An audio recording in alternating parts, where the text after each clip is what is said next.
Hello everyone, this is Yoshio Bush, and my book review is Flip Your Classroom, Reach Every Student in Every Class Every Day, written by Jonathan Bergman and Aaron Sams.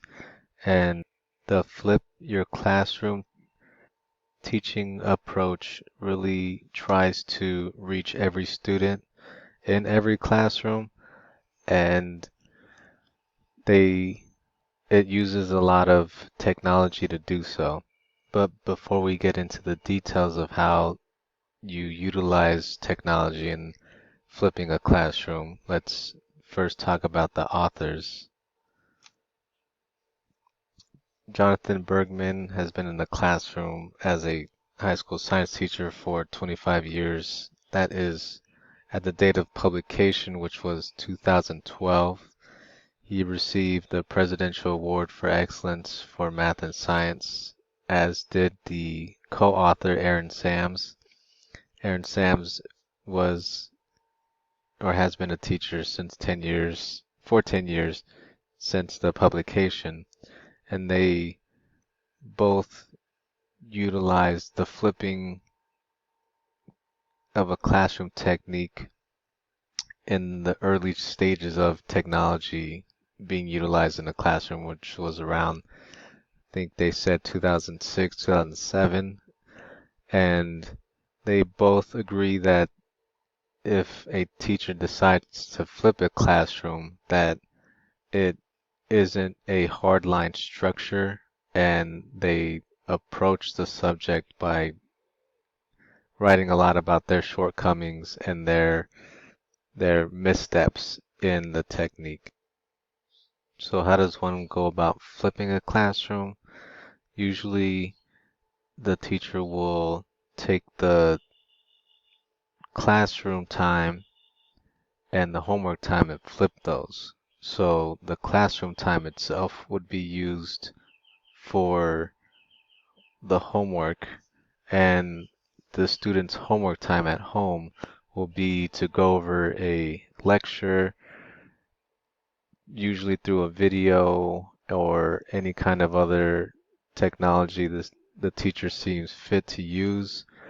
And with that approach, the two authors say that the classroom time will be a lot more catered to the individual student. As they're working on their homework, they can ask more specific questions and get more detailed clarification for themselves instead of a teacher just presuming they understood the lecture and them simply going out doing the homework all by themselves and hoping for the best.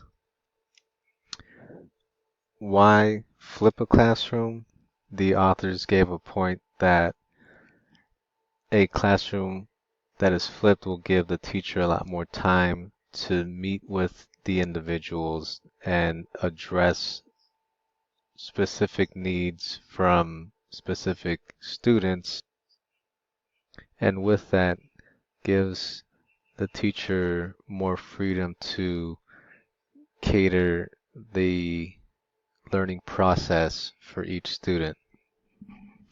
The flipped classroom gives a lot more freedom to the teacher, so there isn't a specific way or hard outline that a teacher must follow to meet certain criteria to be a flipped classroom. It's very catered to an individual classroom, an individual teacher, the students that are in the classroom. So the authors left their book short. It was about 100 or so pages, and they didn't want to press too much into formulas or techniques. They left the book general and broad to allow the teachers to pick and choose what they felt their students will need and implement those things. To sum up the book itself, the two authors both moved away from the traditional lecture format of teaching and stumbled upon the flipped classroom format and just jumped into it, had a lot of mistakes happen in the first few years of them using this technique. But the one thing the authors were glad about was that they used a lot of technology. They were able to go back and see their mistakes, listen to how they phrased a certain concept and reused and retooled what they had. And with technology, they were able to give their students a lot more access to their lectures, and students nowadays are on some kind of using some kind of technology, some kind of multimedia tool to collaborate with one another already. So utilizing those tools just made a lot of sense. And with the flipped classroom and using technology and videos, the students themselves will be able to go back and rewatch, re-listen to a concept that they are struggling with, or they are busy with extracurricular activities, or they were absent for a reason or another. They have those lectures available to them, and they won't miss valuable class time or learning time because they had to miss a day of school, or they struggle with something, and that extra time allows them to understand things better. I think teachers should at least try to the flipped classroom technique. It moves away from the lecture format and focuses on delivering the content instead of making sure the content is delivered at, you know, at a specific time limit. And with the time limit gives teachers the inability to worry about comprehension. They have to deliver the content and make sure it's all delivered before the bell rings. So some kids will be left behind, some kids aren't there, so they're not going to know, but the machine still has to be running. But with a flipped classroom, it becomes more personalized. The teacher has more time with each student, answering questions, delivering the content in a different way, however an individual student will need it. So the teacher will be able to know more about how a student can learn or how a student learned. And knowing that will allow the teachers to give feedback to the parents and to the administration a lot more detailed and specific to each individual student. And the flipped classroom allows for a lot of alteration, changes, additions. It's all for the teacher to cater to their classrooms. It's possible to flip any classroom, but there's some things that the authors assume, which I had issues with. One of them was being that there's going to be technology available for each student, which isn't necessarily true, although now, being 2017, a student should have some kind of way of using technology, whether it's they have a phone or a computer, a tablet, whatever. The presumption is that they should have some form of technology. Even though that may be true, I felt the assumption to be too hasty. Also, the students are presumed to be very self-motivated, and that is not necessarily true. That each student will sit, watch the lecture, listen to the lecture, and be ready for the work the next day.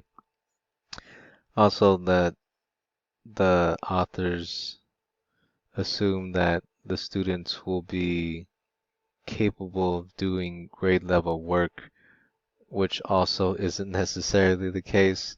Some students struggle a lot more. Some students have large learning gaps. So, as tailor-made as a video can be, some students might not be able to comprehend it, but the authors are aware of difficulties in the transition from a lecture-based class to a flipped class, and so they added a simple question and answer section at the end of their book, and they address some of these issues, and they are very passionate about any classroom being able to be flipped, and they do believe that resourceful teachers, which is the presumption that all teachers will be, that it they will find a way to make a classroom flip well and be beneficial to their students. But in conclusion, with all the assumptions and hasty statements I thought the authors were making, I do believe that teachers should flip a classroom. The authors are very enthusiastic about their approach, and they make the book very readable and give the reader a belief that it's possible that in a flipped classroom, every student will be able to learn a lot better. And they have this approach that any alteration or configuration that needs to happen is more than welcome. They don't make the flipped classroom approach rigid at all. With technology growing as fast as it is, a flipped classroom allows for all these new technologies to be implemented and utilized in the classroom to benefit students a lot more than the lecture-based format that is becoming difficult to attract students into learning. Thank you. That is my presentation on the Flip Your Classroom text.